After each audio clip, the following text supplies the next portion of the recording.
Hello everyone, I have answered the question meaning, nature and scope of jurisprudence. ಈ question ತುಂಬಾ important, ಎಕ್ಸಾಮಲ್ಲಿ ತುಂಬ ಸಲ ರಿಪೀಟ್ ಆಗಿದೆ. ಸೊ ಇದರಲ್ಲಿ ನಾವು ಜುರಿಸ್ಪ್ರುಡೆನ್ಸ್ ಅಂದರೆ ಏನು, ಅದರ ನೇಚರ್ ಏನು, ಅದರ ಸ್ಕೋಪ್ ಏನು ಅನ್ನೋದನ್ನು ಸ್ಟಡಿ ಮಾಡ್ತೀವಿ. ಸೊ ಈ ಆನ್ಸರ್ನ ನಾನು ಪರಂಜ್ಪಿ ಟೆಕ್ಸ್ಟ್ ಬುಕ್ನ ರಿಫರ್ ಮಾಡಿ ಆನ್ಸರ್ ಮಾಡಿದ್ದೀನಿ. Let me show you. ಈ ಟೆಕ್ಸ್ಟ್ ಬುಕ್ನ ರೆಫರ್ ಮಾಡಿ ನಾನು ಆನ್ಸರ್ ಮಾಡಿದ್ದೀನಿ. ನಮಗಿನ್ನ ಕಾಲೇಜಲ್ಲಿ ಕ್ಲಾಸಸ್ ಏನೂ ಸ್ಟಾರ್ಟ್ ಆಗಿಲ್ಲ, ಬಟ್ ನಾನು ಆನ್ಸರ್ ಮಾಡಿ ಇಟ್ಕೊಂಡಿದ್ದೀನಿ. ಇನ್ ಕೇಸ್ ಕಾಲೇಜ್ ಸ್ಟಾರ್ಟ್ ಆದಮೇಲೆ ಇನ್ನೇನಾದರೂ ಇನ್ಕ್ಲೂಡ್ ಮಾಡಬೇಕಾದಾದ್ರೂ ಪಾಯಿಂಟ್ಸ್ ಅಂತ ಅನಿಸಿದ್ರೆ ನಾನು ಅಪ್ಡೇಟ್ ಮಾಡ್ತೀನಿ. ಅಪ್ಡೇಟ್ ಮಾಡಿದಾಗಲೂ ನಿಮ್ಮ ಜೊತೆ ಶೇರ್ ಮಾಡ್ತೇನೆ. ಸೊ ಇದನ್ನು ಜಸ್ಟ್ ಹಾಗೆ ರೀಡ್ ಮಾಡ್ಕೊಂಡು ಹೋಗ್ತೀನಿ, ಯಾಕೆಂದರೆ ತುಂಬಾ ಸಿಂಪಲ್ ಆಗಿದೆ ಆನ್ಸರು. ಜಸ್ಟ್ ಒಂದ್ಸಲ ರೀಡ್ ಮಾಡಿದ್ರೆ ನಿಮ್ಗೆ ಅರ್ಥ ಆಗಿಬಿಡುತ್ತೆ. Introduction. The term jurisprudence is derived from the Latin word jurisprudentia. Juris means law. Prudentia means knowledge or skill. Thus, jurisprudence means the knowledge or science of law. It studies the basic principles, philosophy, nature, purpose, and development of law rather than the detailed rules of any particular branch of law.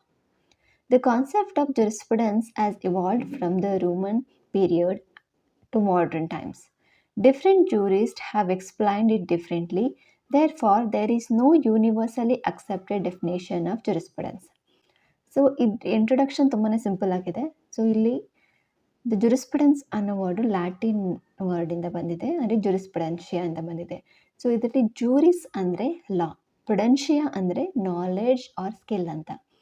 So jurisprudence ಅಂದರೆ knowledge or science of law. So ಇದು ನಮಗೆ ಬೇಸಿಕ್ಕಾಗಿ ಒಂದು ಲಾ ಬಗ್ಗೆ study ಮಾಡೋದಿಲ್ಲ, ಅಂದರೆ BNS.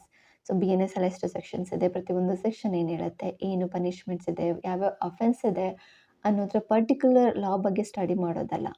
Complete legal system ಏನಿದೆ ಅದ್ರ ಬಗ್ಗೆ ಸ್ಟಡಿ ಮಾಡೋದು. ಅದ್ರ ಫಿಲಾಸಫಿ ಆಗಿರ್ಬೋದು, ಬೇಸಿಕ್ ಪ್ರಿನ್ಸಿಪಲ್ಸ್ ಆಗಿರ್ಬೋದು, nature, purpose and development of law ಬಗ್ಗೆ ಸ್ಟಡಿ ಮಾಡುತ್ತೆ.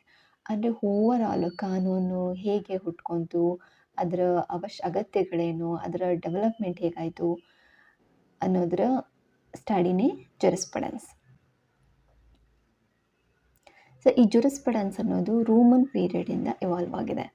ಸೊ ಡಿಫ್ರೆಂಟ್ ಜೂರಿಸ್ಟ್ ಬರ್ತಾರೆ. ಪ್ರತಿಯೊಬ್ಬ ಜೂರಿಸ್ಟ್ಗಳು ಅವರವರ ಒಪಿನಿಯನ್ನ ಕೊಡ್ತಾರೆ, ಅಂದರೆ ಜುರಿಸ್ಪ್ರುಡೆನ್ಸ್ ಅಂದರೆ ಏನು ಅನ್ನೋದ್ರ ಬಗ್ಗೆ.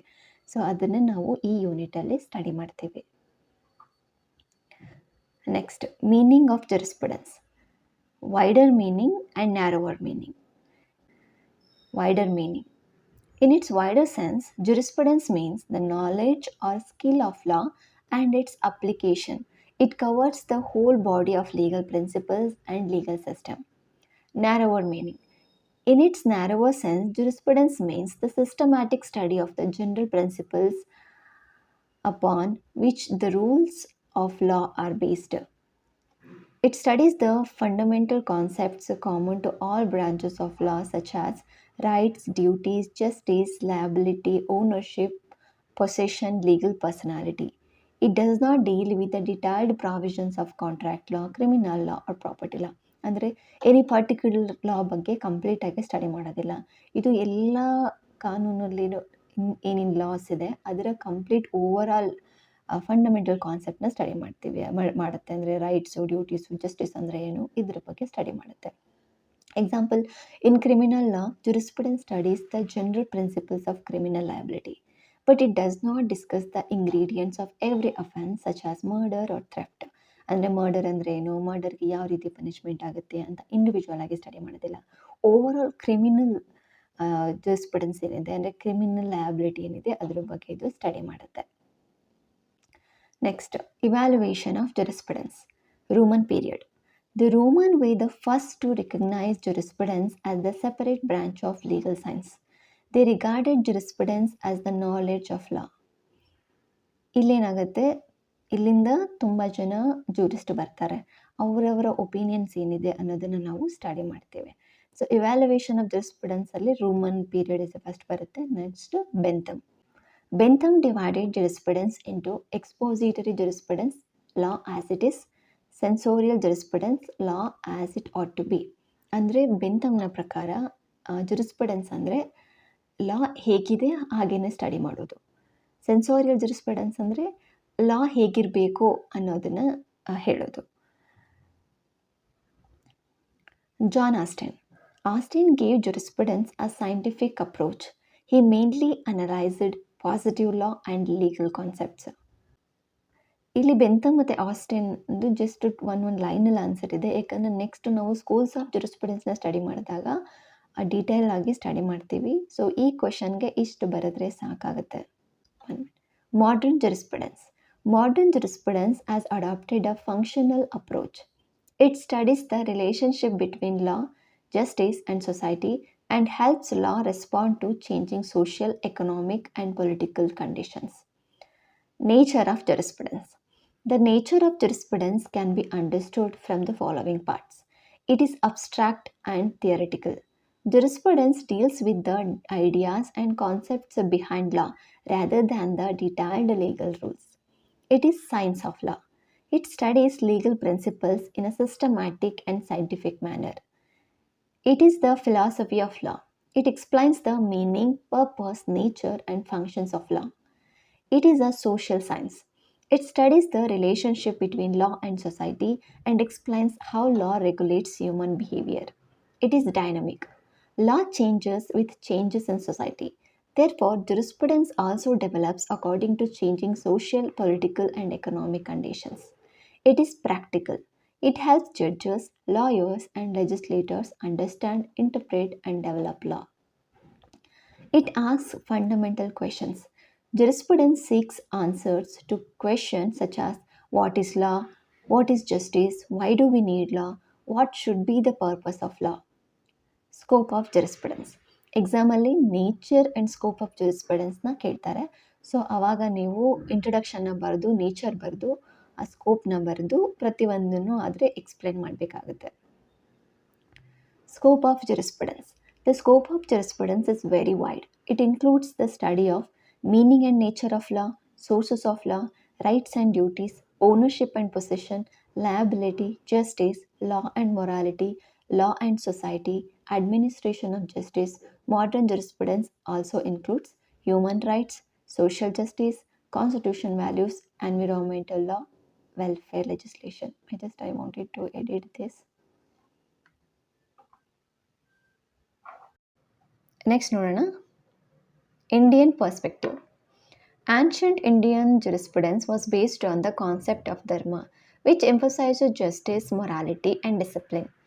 ನಾವು ಸೋರ್ಸಸ್ ಆಫ್ ಹಿಂದೂ ಲಾನ ಸ್ಟಡಿ ಮಾಡಿದಾಗ ಧರ್ಮ ಅನ್ನೋ ಅದೆಲ್ಲ ಸ್ಟಡಿ ಮಾಡಿದ್ವಿ. ಸೊ ಈ ಜುರಿಸ್ಪ್ರುಡೆನ್ಸಲ್ಲಿ ನಮ್ಮ ಇಂಡಿಯನ್ ಪರ್ಸ್ಪೆಕ್ಟಿವ್ ಅಂತ ಬಂದರೆ ಧರ್ಮ ಅನ್ನೋದನ್ನೇ ಬರುತ್ತೆ. At present, modern India is a sovereign, socialist, secular, democratic republic. Therefore, law is regarded as an instrument of social change. Jurisprudence aims to maintain a balance between individual liberty and social welfare. Different schools of jurisprudence. Different schools of jurisprudence emerged because different jurists viewed law from different perspectives.